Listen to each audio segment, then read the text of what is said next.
আজকে বানিয়ে নেব ক্রিস্পি মিনি আলু বাইট। এমন মনে হয় না যে কোনো মানুষ আছে যার আলু পছন্দ নয়। আমার তো আলু খুবই ফেভারিট, তার সাথে যদি দইয়ের কম্বিনেশন থাকে তাহলে আর কি চাই বলো তো। নিয়ে নিয়েছি টক দই, তার মধ্যে পরিমাণ মতো নুন, হলুদ গুঁড়ো, শুকনো লঙ্কা গুঁড়ো, জিরে গুঁড়ো, একটু ধনে গুঁড়ো, চাট মশলা দিয়ে বেশ ভালো করে মিক্স করে নেবো। তার মধ্যে সেদ্ধ আলুগুলো ঠিক এরম ভাবে কেটে কেটে দিয়ে দেবো। তারপরে মিক্স করে 30 মিনিট আমি রেস্টে দিয়েছিলাম।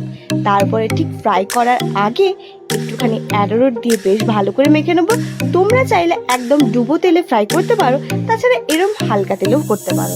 বেশ ভালো করে ফ্রাই করে নেওয়ার পর আমাদের ক্রিস্পি আলু বাইট একদম রেডি। খেতে তো একদম লাজবাব। আমার কথায় বিশ্বাস না হলে একবার ট্রাই করে দেখতে পারো।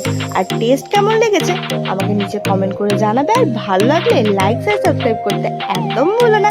দেখা হচ্ছে অন্য ভিডিওতে। টাটা।